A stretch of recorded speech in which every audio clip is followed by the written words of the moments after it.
Hey, welcome to the Gig Life Podcast. I'm your host, Stevie Taylor. I hope you're good and doing your best. I just wanted to let you know that you can subscribe to the Gig Life Podcast.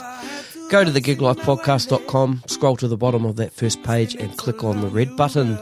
Pick your favourite podcast app and hit that subscribe button. You can even set it to automatic downloads so all those new episodes get delivered straight to your app.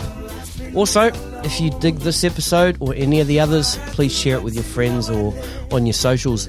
And also, just a reminder that this podcast is free, always has been, always will be. But if you find some value in it, you can drop us a donation. All donations go back into the making of this podcast. Just head over to thegiglifepodcast.com and click on the donate button and roll with it. Sweet.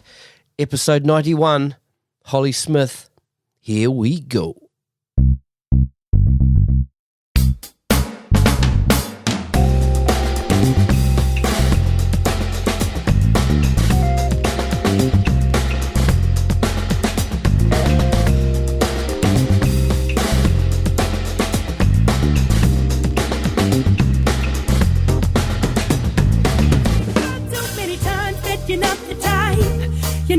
The one that they want around me, yeah. I don't ever want to say that you can decide.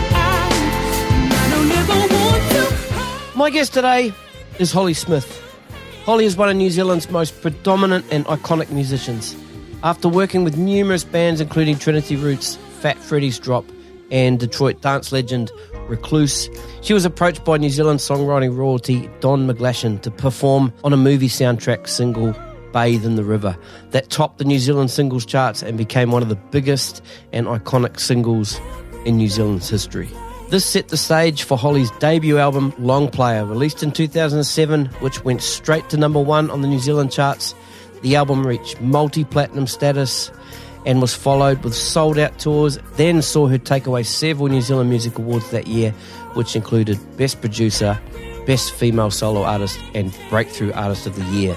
Hollie has gone on to record 2 more solo albums, Humour and the Misfortune of Others, and Water or Gold, and she has recently begun production on a long-awaited new album.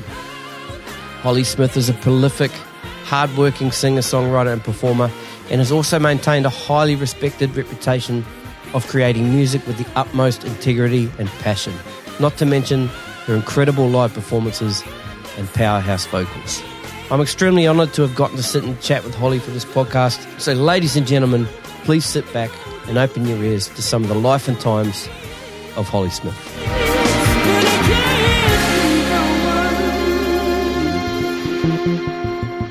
I think we're rolling. Welcome to the Gig Life Podcast, Hollie Smith. Thank you very much. It's my first podcast. Very excited. Is it really? Oh, wow. Right. Yeah. Yeah, like I said to you earlier, you sent me an email saying, did you have to put makeup on? Is it only audio? And I said, absolutely. It's only audio. I'm not wearing my makeup. I've only got a face for audio. I can't handle the video stuff. Yeah, no, that's why podcasts are so great. Yeah, that's it. That's it. Yeah, we're just talking a little bit about lockdown and how things here in Australia have started to deteriorate a little bit out of Melbourne. Yeah, just look up the news, people, and you'll see what's going on there. I'm curious to know how you sort of dealt with lockdown when it hit New Zealand, and what you kind of had on the boil, and what sort of blew out for you with the lockdown. Yeah, it's a funny one, eh? Like, we, obviously things sort of kicked off, and Jacinda, sort of kicked into gear pretty quickly, I mean, obviously there was conversations and political kind of statements and whatnot, but essentially, like after a little while of us being all very aware of the situation, she did the whole, okay, we're in level 3 for 2 days, and then we're going to level 4. And, so it's kind of one of those sort of weird historical moments where you'll know exactly where you were when you were watching that sort of statement. But for me personally, like I was supposed to be recording the new record, which was long overdue anyway, in April. So obviously that went out the window because it was in Wellington. So sorry, where are you now? I'm in Auckland. You're in New Auckland. Zealand. Yep. Yeah. And then, yeah, I mean, within, like a week, the whole entire year of scheduled gigs were pulled, and my agents are good friends of mine as well, and they were just like, we just literally had emails and calls every single second for their, sort of 20 plus artists with every show cancelled for the rest of the year, so it's been, it was pretty surreal in that regard. But obviously, the bigger picture, taking that into consideration, it was, it's like, okay, well, we're all in the same boat, right? So it's just a bit of a big push pause button, we hope. And, that things will start kicking off again once we're able to get going again. I mean, at one point in lockdown, like full lockdown, like there was a news thing where someone was saying, like there's definitely not going to be any gigs larger than 100 people, at least till the end of the year. And that got me pretty upset for a few days. Just sort of going like, finally it was my year to do another album after years. And it's like, seriously, man, I know it's not about me, but fuck. Yeah, you're true. It's like, really, this year? But, I mean, in the grand scheme of things, I'm super lucky. My partner's got, like a solid job, which is in finance, so he's been super busy. So, pretty lucky on the front of, I'm not looking at being evicted or, I'm in a pretty lucky position. So it was probably the most grateful I've ever felt for my situation, to be fair. Yep. You can always find holes in it. But this was a time where I was definitely like, man, I got absolutely nothing to complain about. It's I'm super lucky and grateful for everything I've got going on. So, yeah, a pretty surreal situation, which is still happening. Yeah.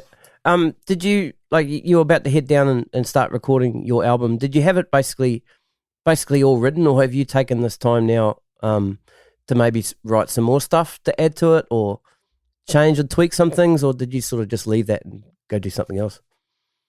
No, I've actually had these songs for ages. Yep. I definitely could have done this 2 years ago, to be honest, but then I was kind of going to do an interim album and do a bit of a jazz thing, which I'd like to do at some point, but that ended up sort of lagging and, just relying on too many people to do things, and just didn't happen. And then I was like, okay, well, I've got to start on my record now. And so I had it all ready to go. But yeah, so it was funny during the lockdown. Like I've actually talked to quite a few artists about this who just didn't feel creative at all during that time. Like I think just the energy was so subdued and calm. Like there was no electricity or, sort of energy to claim anything off. It was, so many people I talked to didn't create anything, which we all thought would be such a beautiful, wonderful time to be able to sit down and focus on something. But and because I've sort of written everything, I didn't want to sit down and start writing new stuff and kind of get confused about what I was focusing on. So and because it was all kind of ready to go, so I just played a lot of PlayStation. Yeah, I'll be playing heaps of Nintendo Switch, heaps of FIFA. It's been good. Yeah. All right, let's roll back now, right to the beginning. How it all sort of started for you, your early childhood. Do you have a musical family? Mum, not so much. My dad is an amazing guitarist. He still plays sort of blues rock kind of cover gigs kind of stuff. Jimi Hendrix, old school funk stuff, and his dad was a saxophonist and a drummer, and so like there's definitely a little bit of a musical swing through that side. So I grew up with mum and dad until they separated when I was about 5. So it was just me and my sister, who's 4 years older. And so it was just been mum and my sister. Dad was semi-present, sort of every couple of weekends or whatever. So not so much of his musical influence on a daily basis, but definitely still kicking in along the way. what else? I mean, yeah, basically just started singing in choirs when I was, at school, and before that, like was sort of singing before I could talk, apparently, and writing songs and rocking around the house with a hairbrush kind of vibe. In primary school, like definitely was singing heaps. Had really supportive music teachers, which was great. But yeah, pretty much just rolling along that kind of thing. And then intermediate, I wrote the first song I wrote was in intermediate. It was my friend Julia.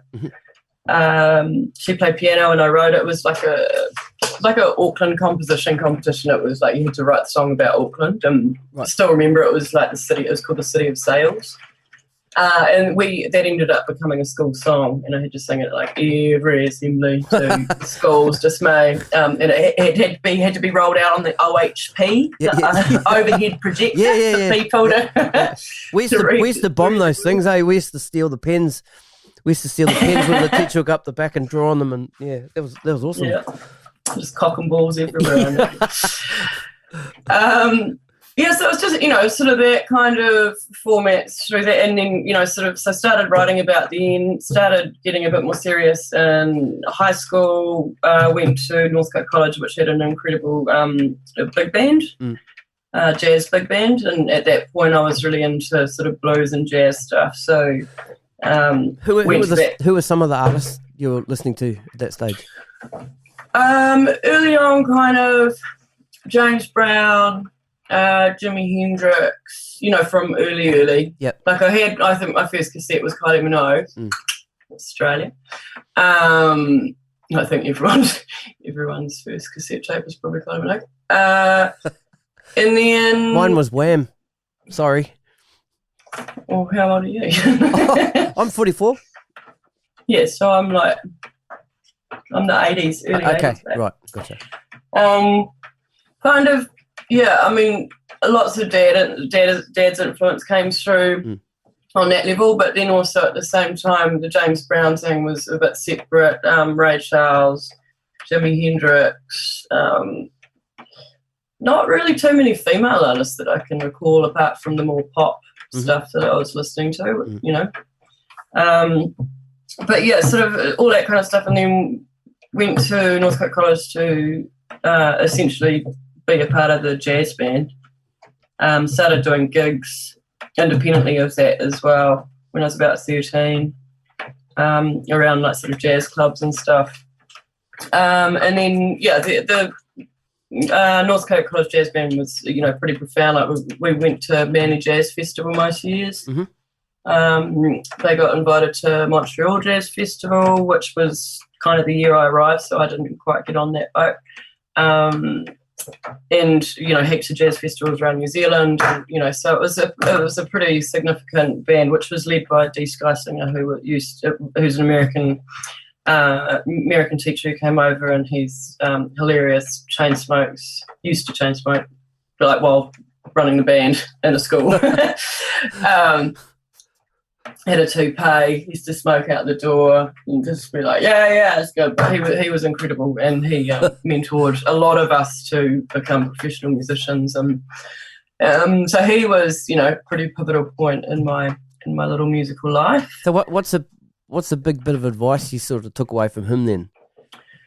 Well, it was just when I was doing the first track that I did with the jazz band, which was God Bless the Child. And he kind of just was like, he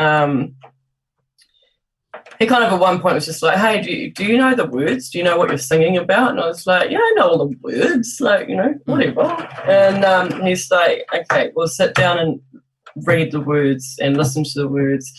And then kind of gave me a little bit of a 101 on what that represented in the bigger scale of, life, and about the Black rights movement, civil rights movement, all of the different things that were so pained in Billie Holiday's voice and performance, and who is recognised for, obviously.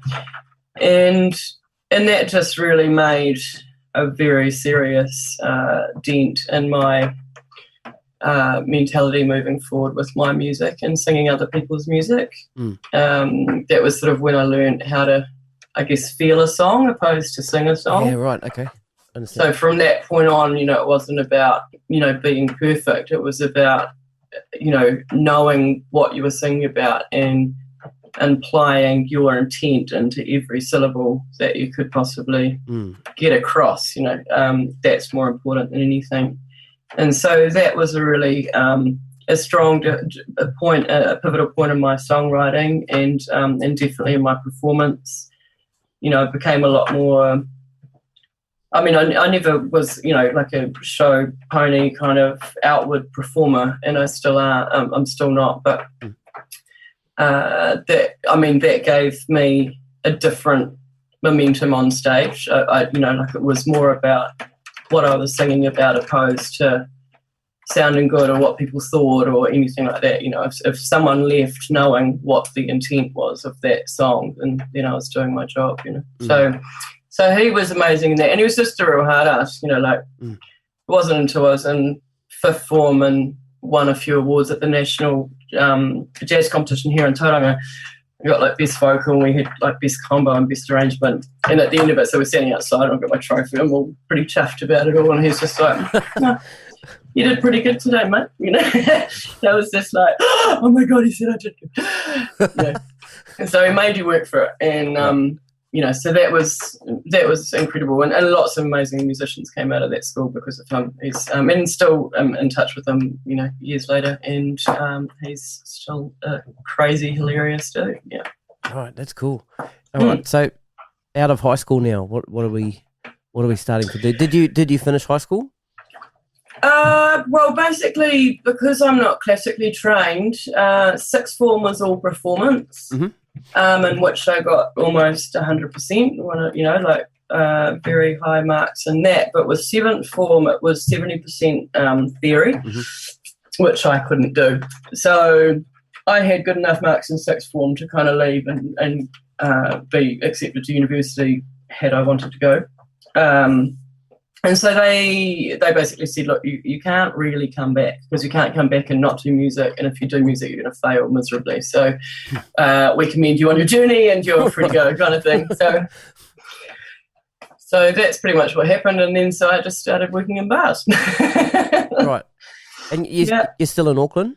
No, you went down to Tauranga, didn't you? Yep. No. That was the jazz festival there at the time. So I was still in Auckland at this point. Yep. And started working in a cafe bar that I had done a number of gigs at. Pretty loose environment, which because I had no skills whatsoever was pretty good for me. But ended up being there for quite some time. Was semi-managing it by the end of it. There for about 4 years.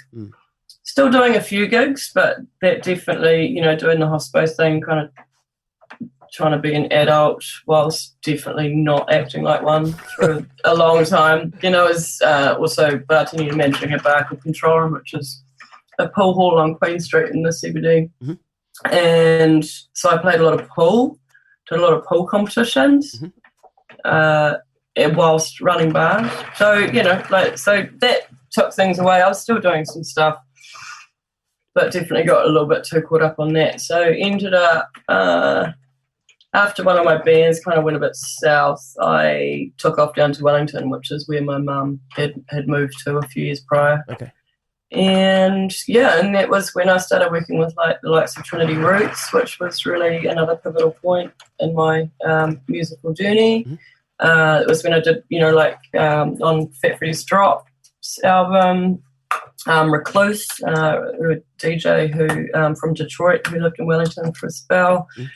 And, sort of that whole, the Wellington kind of pickup got me going pretty seriously then, and had a bunch of residencies with sort of jam bands that I was hanging out with, like members of Shifters and Freddy's and all sorts of people, significant bands now, but, just sort of us sitting in the corner of a dirty bar, getting a free feed and some drinks and doing that every week, So did that for a long time until I realised that if I didn't stop doing that, then nothing would really progress.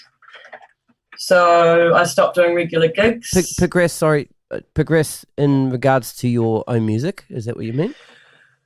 Well, I think just like, when you're being seen all the time in New Zealand, it's not like over in Australia where you can, play a different venue every night, every night for a month and, not have the same audience. Okay. Wellington's little, had the same people coming every week and had really, really good crowds and all that kind of thing. But then I sort of knew that I had to not be so accessible to create my own audience with my own music as well. So yeah, I took a break from that and started rehearsing up my band, and about 4 months later put on a show, sold it out at 600 with about another 200 people around the block kind of thing, so it was a pretty good start. And yeah, basically went from there and continued on that for a long time until and then I kind of decided not to do collaborations anymore, because I'd been doing these sort of guest spots and things, and then I kind of pulled the pin on that and just went, no, I'm going to focus on my stuff, no more collabs, and started working on my record, my debut record. And then I see you'd released your EP and stuff by then, is that right? Yeah, so that was a little bit earlier on. That was with Warren Maxwell from Trinity. So that I can't even remember those songs, to be completely honest. Okay. That was just like a little. It's funny because some people absolutely still adore that and still talk about it. And I wish I've got a couple of CDs somewhere lying around, but I've got nothing to play them on. You should relearn them. You should relearn them, because if the fans are coming up wanting to talk to you, what about that part and such, and you're going, yeah, don't fucking remember. I do that with most of my songs, to be fair. Yeah, right. But after that point, just sort of went, sort of no to that, focus on my stuff, get prepped and ready to go. And then Don McGlashan rang me, New Zealand music royalty legend from the Mutton Birds and all that kind of thing. And he rang me and he was like, hey, I'm doing this movie score. I'd really like you to come and do this song. It's just, a part of the movie, blah, blah, blah, blah. And it's like, okay, yeah, I'll do one more. Yeah, okay. And basically walked into the studio, sang it like 4 times, walked out of the studio, and then it just went crazy. It was one of the biggest selling New Zealand singles in history. It was, sort of everywhere. It was obviously at that time for me, it was I was not into it. Okay. Because obviously because it had like a gospel thing and it was very much my kind of style, which hadn't really been done in New Zealand or anything. And my whole album was that. And it kind of came in just before I was about to release. And obviously, opened doors and lots of people knew my name and all that kind of thing. Sure. But it kind of was a pretty, it's like, shit, like what would have happened if I had my music out before that, would that have done the same thing, or is it just because it's an amazing song? Right. Yeah. So that song's called, pardon me, that song's called Bathe in the River, for the people that don't know, so go check that out. But go check Hollie's other albums out first. Do that first. No, I've learned to love both. Yeah, of course. But yeah, it was an interesting journey with that song. Like I refused to play it live when I released my stuff.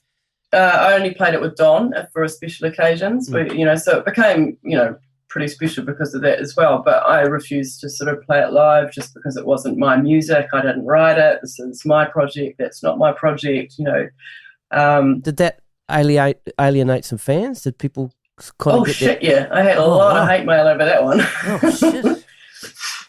Yeah, I had.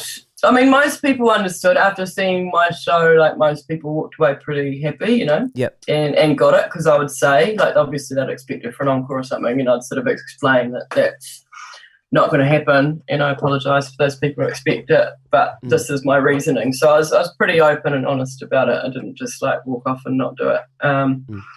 And so some people were supportive of that, and obviously some people were openly disappointed, which, obviously is understandable, being the big hit and all. But it was, this is when I was 10 foot tall and bulletproof, like start of my career. And So just I didn't want to be dictated by another song, essentially, that wasn't mine, because I wanted to be known as a songwriter and a producer, not just a singer. Yeah. So. Can you just sort of paint a picture of how big that song actually became?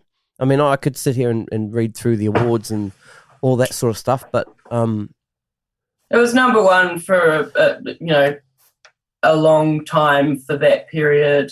It was just sort of, there had only been so many New Zealand sort of number ones at that point. We're talking 12 years ago. Yeah. So there's only been so many iconic songs that had kind of had that reputation prior. I mean, now it's completely different, obviously, but back then it was, it was a pretty big deal.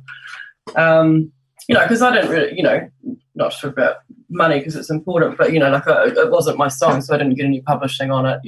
I just sung it and, got paid $500 or something to do the session, and then, so that was that, really. And so on every level, I was quite detached from the song and the process, which, but then again, obviously it did help my reputation a lot. So I was really grateful for that also. But, it's sort of almost like what would have happened if my album had come out first. I can't compete with Don McGlashan's songwriting, let's be fair. But he's, I think it was more the style of music and just something that hadn't really been heard here on a high level, which, I sort of, as much as obviously I wouldn't at all think that I'm on level with Don's songwriting, I'm just wondering what would have happened if my music had come out first, because I've sort of always been in the shadow of that song since. Sure, right. Which I'm not bitter about at all. I'm now really grateful. It was just the process at the time that was sort of like that, and now super grateful, and I love singing that track, and just because it's been played at funerals, it's been played at weddings. Yep. Just so it means so much to so many people, and I guess. Sort of got back to that point of well, what's music important? What's it for? And, why would I try and deny this from people who it's so important to, So it was more just me going through the process of my own ego and my musical journey before I could get to the point where it's like, it doesn't matter if I sing other people's songs. There's only me in this musical bubble. They're not in it with me. They don't understand why. And, if they love it and really need to have it with them, then I shouldn't be denying anyone that, So, but now it's incredible, there's always a big sing-along. It's a bit of an old school anthem now. So, And you still play that in all your live sets? Yeah, I do now, yeah. Okay, cool. Yeah, so, yeah, I have for years now, but, yeah, okay. Again, I'm old and it's such an old song. So. Yeah, okay, so your album that let's say was in line with that. I'm not going to say precede that because that album's called Long Player, and Long Player, yeah. Yep, I love that album. I think it's awesome. So can you talk a little bit about the album, the process? Was that your first, or that was your first solo album that you'd been involved with? Yeah. Were you getting into the production of the songs? Did you just write the songs, or did you have a producer? Would you just go to your producer and say, I've got the song, make it sound like this, or were you sort of hands-on in the whole thing? Pretty hands-on. So I wrote all the songs and pretty much arranged all the parts. Because you play piano, you play guitar. That album was written on piano. Okay. Yeah, I wasn't playing guitar so much at that. Well, I did prior, but I wasn't playing guitar at that point. Yep. So I got a producer involved. So we were kind of co-producing. I must say it ended up being quite a difficult process. In the studio, it got pretty toxic. Like, he was definitely trying to steer things in one way, but just doing it in a way that wasn't, in my opinion, and the people that we were working with found it very controlling and wasn't, it just wasn't an enjoyable time. There was a lot of tears and a lot of, sort of frustration, and and everyone was being very well looked after, in several different manners, but. Mm-hmm. It was just, it was a bit of a, got pretty disillusioned about it pretty quickly, and it was all pretty upsetting, but sort of stuck to my guns and got what I wanted out of it. Like the engineer, for example, wasn't going to allow him to re-enter that studio at any point. Right. Afterwards, so it was just an awkward, slightly uncomfortable setting for a lot of it. Although obviously, the pressure made. Well, I stuck to my guns, and I'm proud of that record. I haven't listened to it a lot. I get a bit emotional about it all. But when we finished that record, my management took it to a few international labels, and Blue Note Records in New York got on board, and Bruce Lundvall, who was the head of head of Blue Note from about 82, he was sort of the one who brought it back into fashion with Nora Jones and that kind of thing, but still was sort of the label known to have the most kind of artist, sort of the artist at the heart of the project. I'm losing my vocabulary, but it was just a really respectful label in that regard, and there was no problems with creative control and all that kind of thing. So it was pretty much a dream come true. But obviously, knowing every artist on that label being from a jazz and blues background, it was pretty exciting. But this was before Lord, and this was before Kimbra. This was sort of like the first New Zealand international major record label that had been sort of talked about. So all of a sudden it just went massive. Mm-hmm. Media, everything. It was a pretty full on time. But along with that, we're still kind of, can't really remember the timeline. Like, we're still kind of in discussions about certain things, but I'd already paid everyone and blah blah. But it got pretty nasty in regards to.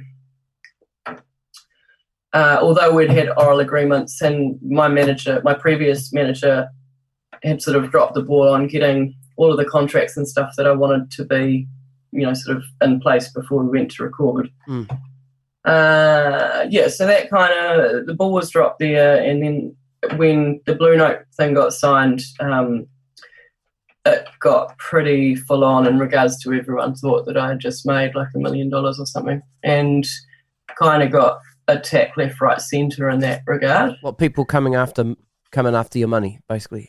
Yeah, money I didn't have, but money they assumed that I'd be getting, because it was a major label deal from America, so obviously it would have had heaps of zeros on it, right? Which absolutely was not the case, but it got to the point where there was no discussion about it, and just some pretty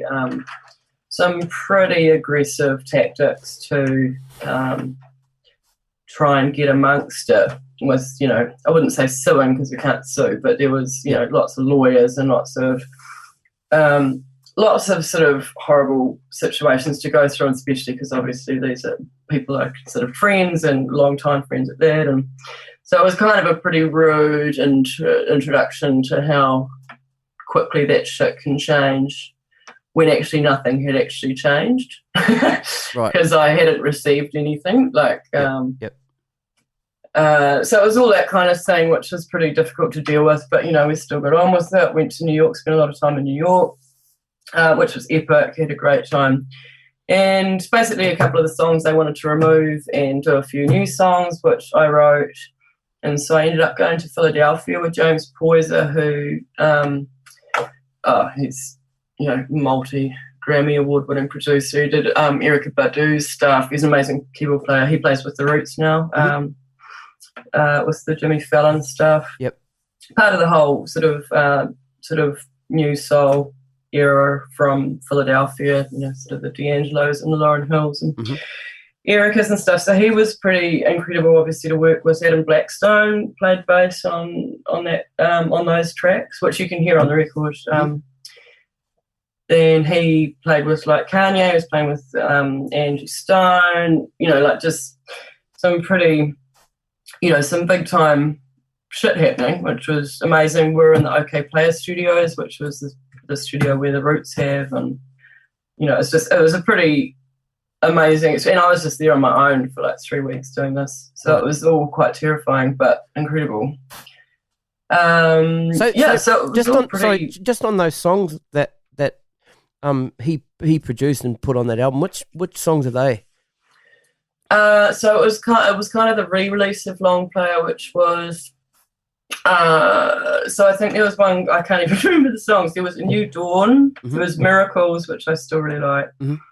New Dawn, and there was a third. So we did a sort of a deluxe edition of Long Player, which had the Philadelphia sessions on it. Okay. So those three songs, okay. that James did, So pretty epic time, like absolutely loved it. It was all in, just going, no one can stop me. It's going to be amazing. And then basically everything was looking good. We'd signed a contract because I owned all the masters. I paid for everything, independent artist. And then when Blue Note signed, I then had to go with EMI because it's a subsidiary of. So they allowed New Zealand to be separate from the global deal. But I just had to go with EMI because for distribution, P&D, so publicity and distribution. So that was all pretty solid until I was just wrong place, wrong time. And for the first time ever, EMI, which was essentially still the only official independent record label, still left as a major. A company called Terra Firma bought it for about $5 billion, 4.8, I think. And that rocked the boat in a pretty heavy way in regards to the structure of the company. And the two heads of these companies who I was dealing with a lot because at this point I sort of travelled around the world and talked to the heads of EMI, because as soon as it leaves America it goes into a global EMI kind of conglomerate. And so I'd met all these people and we're like, we know it's not a mainstream album, and it was just when digital started happening. So we started deciding that we'd work it on a more digital platform and just sort of play with different things it could do. And everyone was pretty stoked about that. The contract was signed, so within the contract they had to release the album within 4 months. And then essentially what happened was they kind of put a hold on that because we were in negotiations about maybe redoing a little bit of it because they really wanted to push it massive. This is now the head of EMI, so this has gone above all of the umbrella companies. And I was like, yeah, that's cool, but we're already kind of so far through it. Can we negotiate on the next record, where this is all done, recorded, we've all, we're to the point where we're doing long lead press and all that kind of thing. And then basically they just sort of rang and said, oh, we're not going to release your record. And I was like, okay, sweet, that's cool, because I had other offers on the table.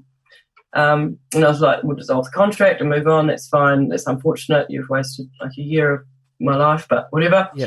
And they were like, and I was like, well, no, because we own your masters. I was like, nope. You own 3 songs that you paid for, because I didn't receive any money, but they paid for those 3 songs they wanted to do. And they were like, no. I was like, literally breaching contract. And they, on a conference call with some of the biggest people in music at the time, they just said, we're a $4 billion corporation, what are you going to do about it? Fuck. And so that was where that was left. And so they wouldn't give me my record back, basically. And because it was my first record, I was so attached to it. It's like my baby, it's like 5-7 years worth of work. So I kind of wasn't gonna allow that to happen. So I was like, well, I'd rather sue you than, because at one point they said you can buy the masters back for X amount, which was everything they'd spent or something. And I was like, yeah, but I've spent this. So I offset heaps of stuff, and then basically it got into a pretty nasty sort of legal situation where I was going to try and take them to court, and then I had 2 different American lawyers and a New Zealand lawyer, and after a number of months back and forth. They were just like, you will be doing this for the next 5-10 years of your life. You'll win because you like they breach contract, but there's just, if you want to waste your energy and time on it, then sure, but there's just no, like just let it go kind of thing.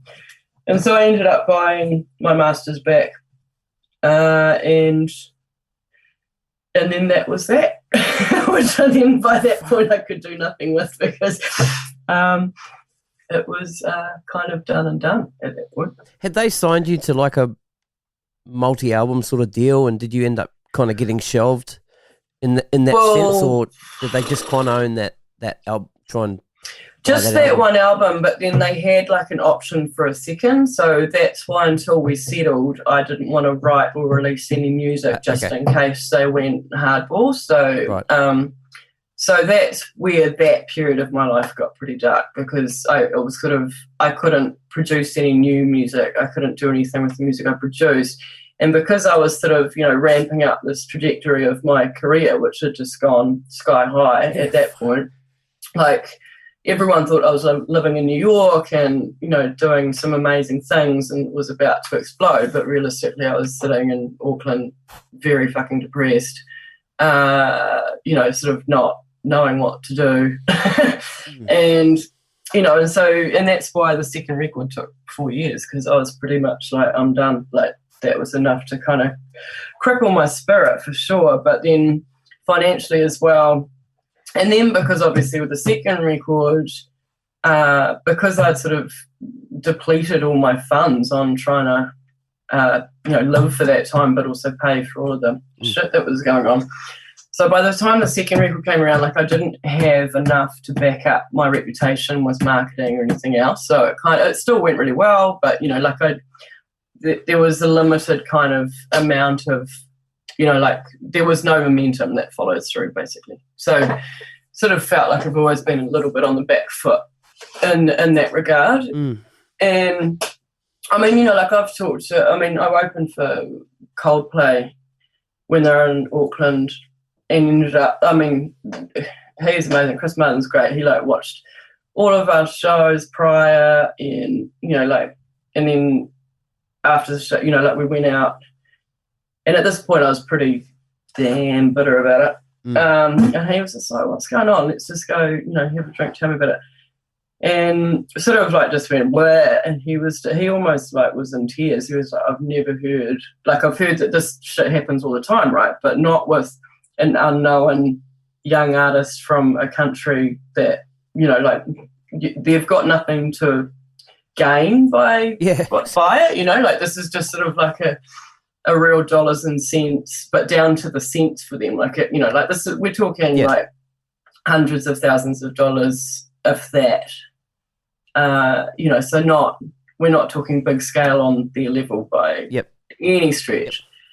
So it was just he was just like, I can't even fathom why this has happened. He was so, he was appalled and talked to a lot of people about it. And although these stories exist obviously all the time in the industry, it was just such a bizarre one because there was no money involved. There was no investment from them. It was just a weird sort of standstill. But it definitely affected me, and I wasn't sure if I was sort of going to continue in music after that. But, once you're in music, you can't get out of it evidently. And, and so it's just sort of continued, and it's always just been since then I've found it quite difficult in regards to figuring out whether or not, I just sort of feel like music's sort of like chasing the dragon a bit, right? You kind of, you sort of get to a finish line, but you're not done. There's no finish line. There's never an end point. You're just striving for something more and more and more and more. Yeah. And regardless of all the successes that I had at that point, which were quite huge, which would be considered huge for a lot of people. Yep. For me, it was just no, because I'm going to take over the world. I'm going to do this and this and this. So that was your thought as the start. This is before all the shit happened. You're going, I'm here, but I'm going to keep going. Okay. Yeah, but not in an arrogant way. Like just No, I the fact know that what you're saying. worked, Yeah. you know, like I Gotcha. worked really hard, I got you. and you know, sort of situations presented themselves, and I went, yeah, and then worked really, really hard. Like I didn't have much of a relationship with my family. I didn't have friends. You know, like it was, you know, this was my life since since I was 13, and then from sort of 19, 20, you know, like it was never really this was just sort of the journey that I was always going to be on. So I didn't have any doubt. Like I wanted to be the first New Zealand to win a Grammy. I wanted to be the first New Zealand to win. You know, like I just had that in my head. Those were my goals. So so you kind of got to a point, and then other people started doing it. It was like shit. Damn it! It was going to be me one day. So but then other things become important in regard, sort of. Because shit got so low, I had to rely on other people and friends and family to kind of get me through it. And I was like, oh, you guys are pretty neat. You guys are great. I really love you fellas. And so, so as much as I would love to get back overseas and do everything, I mean, financially it's not really possible. I mean, a few years ago we went to Montreal Jazz Festival. We were invited over there. And so, huge investment to get, 7 people from New Zealand over to Canada for, it was a massive show. We played to 50,000 people. It was the biggest show I've ever done. It was, all the merch sold out within about 40 minutes, just, people raving about it. And it was amazing. But, the problem is that I couldn't get back there the next year because I lost so much money getting over there to do that. And it's just sort of that constant, like, what do we risk going for? And if we do get it and it does go well, how do we follow it up?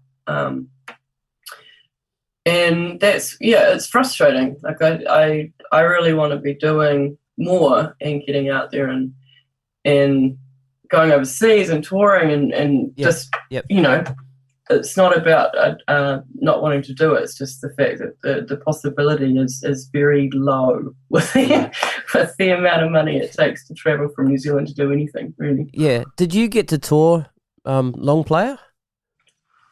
In New Zealand, Yep. we did big theatres here. Okay. For the release tour. Yep. We did a bunch of shows in Australia, and I didn't really we did a couple of showcases in the States, but not sort of the full band search. Like for example, like the release gig in Wellington, we had like a 30-piece gospel choir, sort of like a eight-piece sort of band, 4 BVs. It was huge.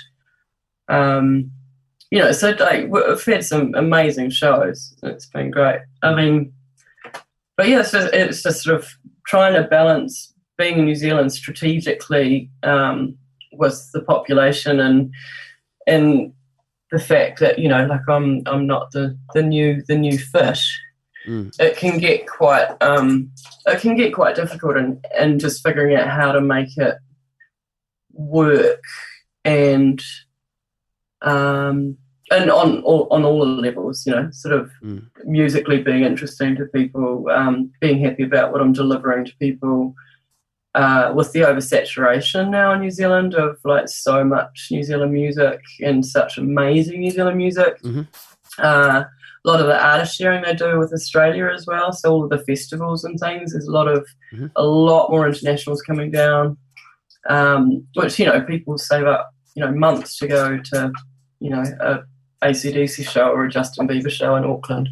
So it's just, there's really no guarantee on any tour at any particular time that's going to really lock in that pocket of interest and just knowing that you're going to have a good tour with a good outcome and financially be stable enough to get through it, So it's, I mean, and the music, I mean, from when Long Player released, in which, had a huge revenue gig-wise and because there was album sales, Yeah, that's right. And we, it was a double or triple platinum album, Yep.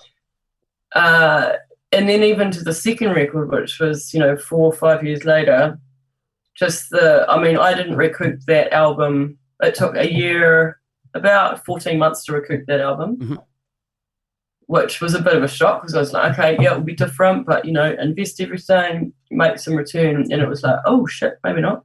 And then, the last record, the third record, again, that was never going to break even.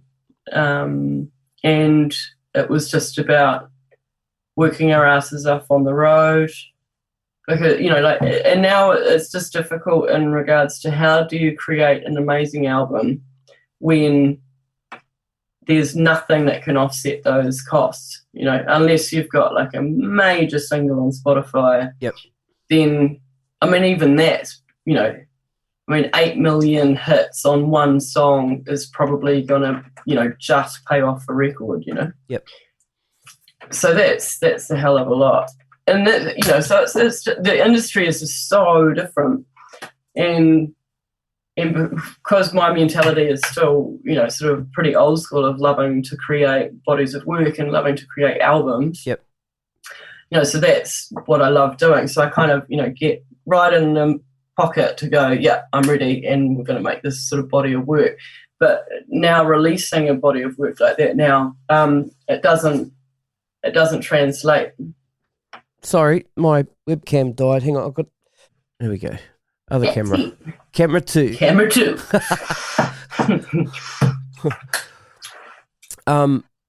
Sorry.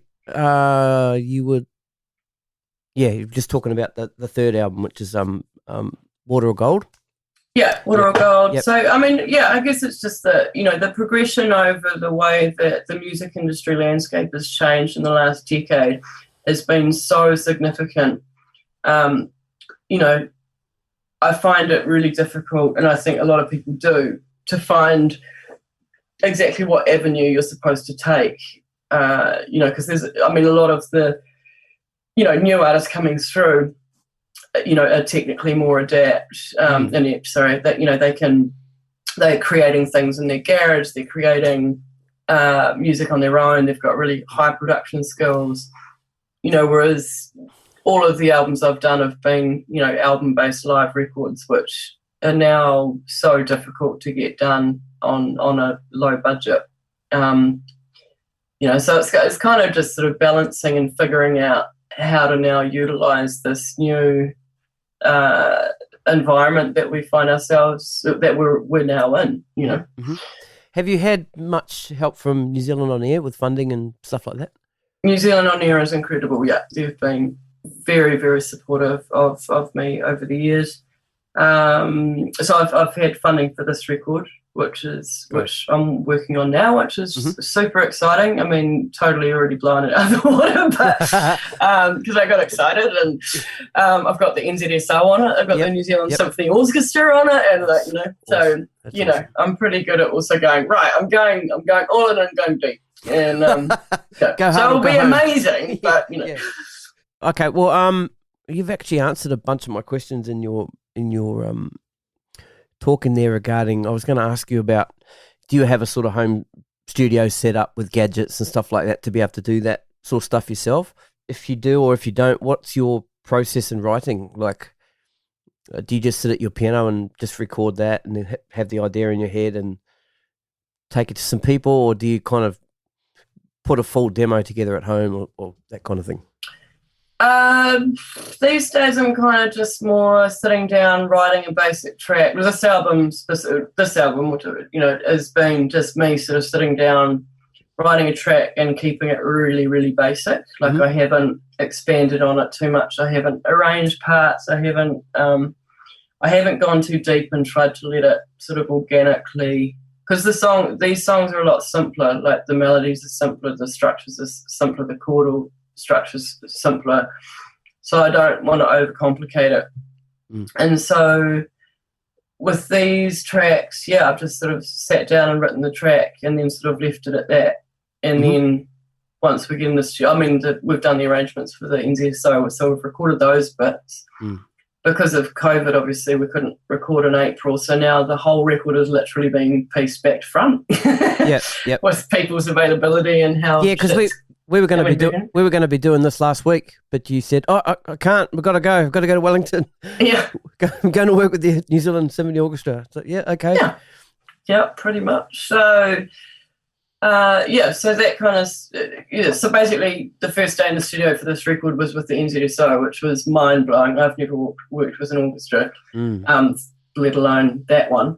So pretty huge, epic, like, holy shit, I've now got to make the rest of the record live up to that. So now I'm fucking terrified, but super excited and, I've done I did some demos prior to lockdown so I could go into the studio with the band and all that kind of stuff. So there's things there that I'm just sort of listening through and figuring out how I can make it all come together. But yeah, essentially sit down and do it, and I've got like the most basic setup of just literally a mic underneath a baby mattress, which I've hung from the ceiling with buttons and fishing line. And I'm not kidding. No, I believe you. I can even show you. Okay, sweet. So there's yeah. both, and then up there, so it's hanging from fishing line, which I've hung on hooks and then put buttons through the mattress. It's very Kiwi ingenuity going on there. But yeah, guitar or piano, write those songs, and now I don't get too involved in everything else. My musicians are incredible, and I trust them to create whatever. I don't need to direct them too much. They generally know where I'm going with things these days. So I just cross my fingers and hope for the best. So are you working with the same musicians you've worked with for the last bunch of years? Darren, my drummer, yes. Yep. He's been on all the records. Dan Hales was on the last record, but that's 4 years ago now. So been working with him for a while. So he'll be on board. And normally I work with Marika Hodgson, who's incredible. Bass player. She's been my bass player for years. We play together all the time. But I am using a different bass player just totally logistically, for logistic reasons, that I'm doing everything down in Wellington. I don't have the budget to kind of get her down and all that kind of shit. So it's not unfortunate. Johnny Lawrence, who I'm using, is absolutely a demon as well. I'm incredibly lucky, but yeah, just logistically that made sense that they could rehearse together while I'm not there in Wellington and all that kind of thing. And Marika's incredibly busy with a number of different things as well. So that's how that rolled out. So it's all, at the moment, it's fingers crossed. I'll be going into the studio with the band at the end of, mid-August. Yep. And hopefully maybe have a singer out November. And we're probably, realistically speaking, we're probably looking at like a late March release, and just depending on what it clashes with, maybe early April. But so unfortunately it's taken a lot more time with this record, but COVID-19's had that effect on a few things, so I'm gonna blame that. Have you ever written for other people, like thought of writing songs and then putting it into publishing and putting those songs out there for other people, or those songs that you write, they're your babies? Oh, there's definitely ones that I would like to be out in that kind of arena. There's a couple of really poppy songs that I wouldn't do. Like, I love them, I think they're great, but it's just so outside my kind of curriculum. Yep. So I think now with the means that I've got, I might just start doing that a little bit more in every song I write. Just make sure it's down and then put it to people instead of going, oh no, that doesn't suit me. I might put, flag that one. So I'm sort of just getting into the zone now of just sort of finishing everything I write. So having a little bit of a file full to be able to give my publishers and see if they've got get any love anywhere with it. Yeah, that's cool. Do you sing every day? How do you maintain your voice, especially? No. Okay. I should. No, alcohol, does that does that? I think that's counterintuitive, isn't it? Doesn't that kind of... No? Maybe. No. No, I'm pretty lazy, to be fair, but when I need to, I'm kind of one of those people who say they're going to do stuff and be like, yeah, Monday. Okay. And I'm like, okay, next Monday. Yep. And then I'll go, holy shit, I've got something coming up, and then go really freaking hard to make sure I'm in form. I'm pretty lucky. I'm a natural I understand. singer. Yep. So I'm pretty lucky in regards to the fact that I don't have to work my ass off every day. But when I do, I definitely do. So at the moment, I'm kind of all or nothing. So I'm about to go on all phase, where just in the last few days, booking everything. Like there will be very minimal days off for the next sort of 3 months. Mm-hmm. So yeah.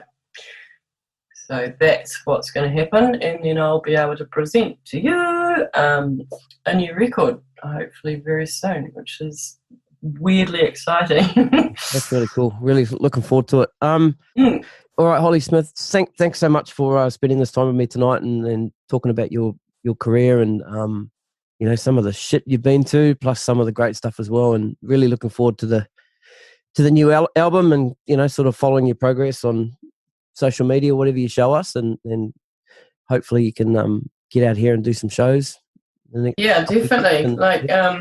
All you motherfuckers need to wear masks and stay inside for a minute, and then we can open our little bubble together, and then we can all be touring around each other. Yeah, well, there was talk before this last week that maybe September that bubble was going to open between Australia and New Zealand, but I don't know now. Yeah, I think as soon as everything's under control, then that will definitely be what's going to happen. But I think, and even then, like you're saying, like you just got told that like your borders were going to shut down between states, right? So, I mean, even if those borders are held tight, then we could still have bubbles with certain states, I think, which has been discussed. But I mean, realistically, it's just, I mean, everyone who comes through has got to do quarantine and shit. Yep. Actually, I've got some stuff coming up with Don McGlashan for a Tadeo version of Bath. Oh, cool. Yep. And just had a meeting with him yesterday. He's in Canada, and he's, for the stuff we're doing mid-September, he's like sort of leaving late August to be able to quarantine for 2 weeks before he can come on board to do anything. So, it's some pretty crazy shit. But yeah, everyone who's listening, I hope you're all doing well, and it's such a crazy time. I know it's a very up and down time emotionally and for mental health, and I hope everyone's looking after themselves and being kind to themselves, and I think we've shown pretty incredible resilience and how we can accept and meld our way, meld a different way of life if necessary, and it takes its toll. But I think in the general oversight of the human race currently, a lot of things are not giving me faith, but then also a lot of things are giving me huge amounts of faith, and I just hope that everyone's being safe and looking after themselves, and I wish everyone very well on this bizarre fucking 2020 that we are currently finding ourselves in. Very well said, mate. Hey, Kanye for president. Oh, what about that? Oh, my Lord. Oh, classic. All right, Hollie, thanks again. And, I'll talk to you soon. Okay, cheers, buddy. Cheers, sweet. Okay, cool. Bye.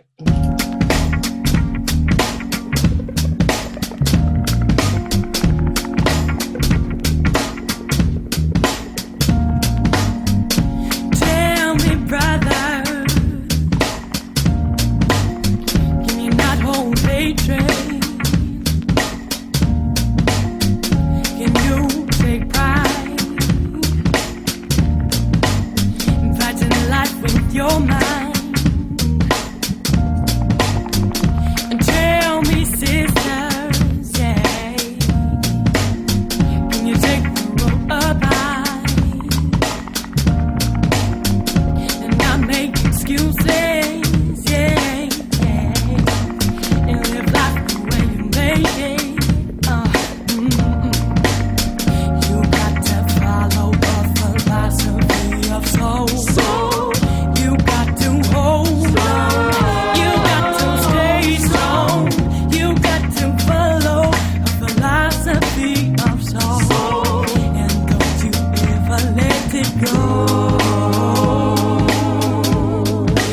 Yeah, yeah, yeah.